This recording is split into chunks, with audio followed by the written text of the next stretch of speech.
à toutes et à tous et bienvenue dans votre nouveau rendez-vous du week-end, Patacaz. Donc je préfère être clair avec vous dès le début. Si vous voulez du débat politique, vous n'êtes pas au bon endroit. Ici, on se détend, on parle un petit peu d'actu, mais à la cool. Est-ce qu'on va tacler le Premier ministre ? Oui, un petit peu, mais que lui, c'est promis. Au programme dans Patacaz, chaque semaine, on démarrera l'émission avec Anu. Alors attention, je vais pas me déshabiller. On va parler d'un sujet assez mignon qui s'est passé cet été à Sanary-sur-Mer. Une sombre histoire de tortue. Ça, c'est encore un coup de Franklin. Ensuite, dans le coin des What the fuck, là, si vous êtes fan de la saga Fast and Furious, vous allez kiffer. Juste The Rock, il a morflé, c'est tout ce que je peux vous dire. Ensuite, je prendrai ma petite pipe, mon chapeau rond et mon monocle. Car tel Hercule Poirot, je vais enquêter sur les crimes les plus horribles. Enfin, Hercule Poirot, on est plus sur Hercule Poivreau qu'Hercule Poirot, parce qu'on n'est pas très sûr des sources quand même. Ce sera la petite enquête d'Hercule Poivreau en fin d'émission dans Patacaz. Aujourd'hui, dans Anu, un phénomène animalier qui sent bon les vacances, la plage, le sable chaud, la crème solaire indice 50 et un petit peu la panique. Ça s'est passé cet été sur la plage de Sanary-sur-Mer. 58 bébés tortues kawan ont débarqué et je m'excuse auprès de cette espèce de tortue si j'écorche leur nom. Moi aussi, j'adore manger des pizzas sous les égouts. 58, c'est pas une naissance, c'est une manif. On dirait limite une sortie scolaire organisée par Mère Nature. Alors attention, les tortues kawan, c'est pas des Pokémon shiny qu'on sort de leur Pokéball. Non, c'est une espèce rare, protégée, presque mythique. Et toi, t'es sur ta serviette avec ton sandwich triangle au thon et devant toi, Tortue Race édition 2025. Les petites, elles sortent du sable comme des soldats de tranchée. Et leur mission est simple, atteindre la mer. Bon, simple, enfin, façon de parler, parce qu'avec leur taille, c'est pas la plage, c'est le désert du Sahara version four micro-ondes. Ben oui, imagine-toi, t'as à peine 10 minutes d'existence, t'as jamais rien vu de ta vie, et on te dit, allez mon pote, marche droit devant, c'est la mer, tu peux pas la rater. Sauf que, autour de toi, y a des seaux, des pelles, des tongs, des ballons gonflables, bref. Un vrai labyrinthe digne de Fort Boyard. Leurs premiers instants de vie, c'est pas la vie sauvage, c'est Mario Kart, plage de Sanary. Et évidemment, le public était là, émerveillé. Oh, regarde chérie, elles sont trop mignonnes. Oui, enfin, toi tu vois des bébés tortues. Moi, je vois surtout des futures victimes de jet ski sponsorisés par Kevin et son Morito. Parce que clairement, leur plus gros prédateur, c'est pas Shredder, c'est nous. Nous et nos parasols taille cathédrale.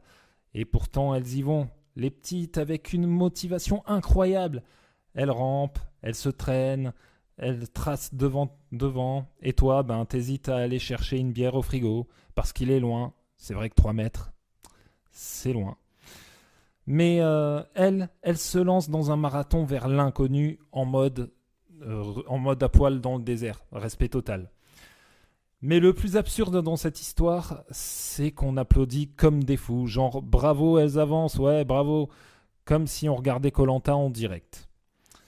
Alors que sur les 58, il y en a quoi ? Peut-être une ou deux qui vont vraiment survivre. Les autres, disons qu'elles vont servir de menu all-inclusive à un goéland obèse. C'est cruel, mais c'est la loi de la nature, légèrement boostée par notre pollution plastique. Alors voilà, à Sanary, ce jour-là, on a eu droit à un spectacle gratuit, plus rare qu'un discours compréhensible de François Bayrou, la naissance de bébé tortue kawan. C'est toujours beau, c'est fragile, c'est un spectacle, mais voilà, la prochaine fois, si vous tombez sur ce genre de spectacle, profitez justement du spectacle et faites attention où vous plantez votre parasol. Alors les amis, là je suis tombé sur une info qui m'a vraiment fumé. Aux États-Unis, ouais, forcément ça pouvait être que, et vous allez voir pourquoi. Aux États-Unis, course-poursuite avec la police, mais vraiment la grosse course-poursuite à l'américaine. Hélico, 10 bagnoles de flics, bref.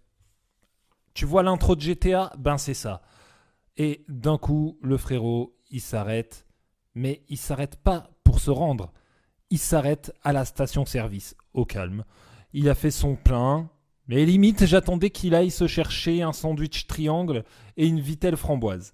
J'imagine les flics dans l'hélico. Mais attends, mais qu'est-ce qui... Mais il est con ou quoi? Michael, on va l'avoir facilement, hein. Il s'est arrêté à la station Shell.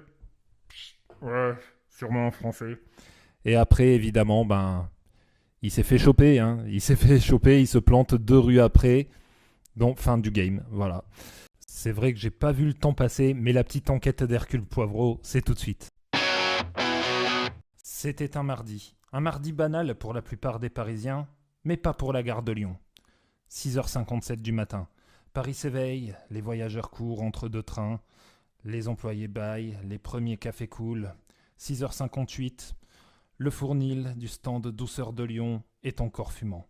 Une 50aine de croissants dorés, fiers, bien rangés, qui attendent leurs clients tels des soldats au garde à vous.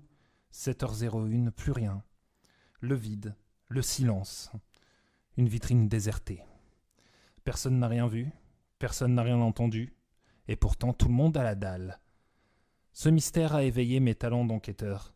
Bon, je vous cache pas qu'on est plus proche de Kev Adams dans Masked Singer que d'Hercule Poirot. Mais bon, c'est mon enquête, je fais ce que je veux. Reprenons. Où en étais-je donc? Ah oui, je disais.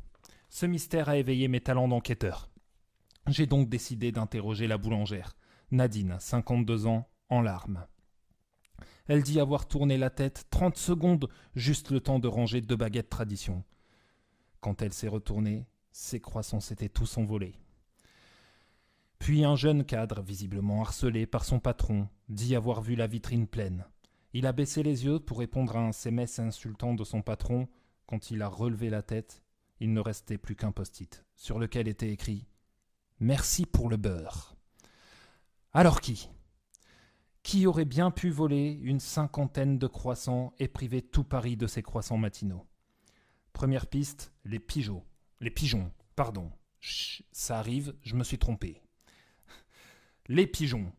Un ornithologue interrogé assure que certains pigeons de gare sont capables de voler en escadron coordonné. En escadron coordonné, des pigeons. Mais le calcul est implacable. Réfléchissez 2 secondes. 47 croissants multipliés par 45 grammes est égal à 2,1 kg de pâte feuilletée. Et vous savez quoi ? Aucun pigeon, aucun, même le plus gros, n'a une capacité de levage pareille. À moins qu'il n'ait un complice humain. Nadine. Deuxième piste, la SNCF. Un syndicaliste affirme que les croissants auraient été saisis pour nourrir un comité de grève secret. Mais au commissariat, personne ne présente de moustache brillante. Piste abandonnée. Et enfin, dernière piste, le surnaturel. Un usager prétend avoir entendu, juste avant la disparition, une voix chuchotée dans les haut-parleurs de la gare. Vos viennoiseries ne sont plus à vous. Préparez les pains au raisin. Dans les jours qui suivent l'affaire prend de l'ampleur. À Marseille-Saint-Charles, 80 croissants disparaissent en une seule nuit. À l'île Europe, on retrouve une vitrine totalement vide, sauf un seul croissant coupé en 2, comme une signature. À Strasbourg, les pains au chocolat sont épargnés, comme si le voleur avait des principes. La presse s'enflamme. Le Parisien titre « La France en manque de beurre ». Ce n'est pas faux. Libération préfère « Disparition feuilletée », un parfum de mystère. C'est beau. CNews. Et si c'était les migrants? Comme c'est étonnant. Mais des indices étranges se présentent soudain. Un contrôleur retrouve une serviette tachée de confiture sous un banc. Sur la serviette, un message écrit en miettes. On ne sort pas de la gare de Lyon le ventre vide. C'est vrai que c'est dommage. À Dijon, une caméra de surveillance filme une silhouette encapuchonnée qui dépose un sachet de viennoiserie devant un sans-abri avant de disparaître. Et partout, les mêmes mots reviennent. 7h04. Chaque disparition a lieu à 7h04 précise. Après 2 mois d'enquête acharnée, de nuits blanches interminables et beaucoup trop de litres de mauvais café, j'ai trouvé le coupable. Il s'agit en réalité d'un ancien grand chef étoilé ruiné par la pandémie de Covid-19 qui a décidé de devenir le Robin des croissants. Chaque matin, il subtilisait les fournées pour les redistribuer gratuitement aux voyageurs fatigués, aux étudiants, aux sans-abri oubliés dans les gares. Interrogé, il déclarera simplement « Les croissants, ça devrait être un droit fondamental. Ce n'est pas un luxe, c'est un service public. » Depuis, certains voyageurs affirment encore sentir une odeur de beurre chaud flotter mystérieusement à 7h04 dans les gares, dans les rues, dans les allées de la gare de Lyon. D'autres disent avoir retrouvé des miettes dans leurs poches sans jamais avoir rien acheté. Une légende est née, celle du fantôme beurré de 7h04 de la gare de Lyon. Alors demain matin, quand vous prendrez votre petit-déj, avant de le tremper dans votre café, demandez-vous s'il n'a pas été volé. Patacase, c'est terminé pour aujourd'hui. Moi, je vous retrouve la semaine prochaine. Si vous avez kiffé, n'hésitez pas à liker, vous abonner, lâcher un commentaire et partager. Ça fait toujours plaisir d'agrandir la communauté. Je vous retrouve samedi prochain pour un nouvel épisode. D'ici là, portez-vous bien. À la semaine prochaine.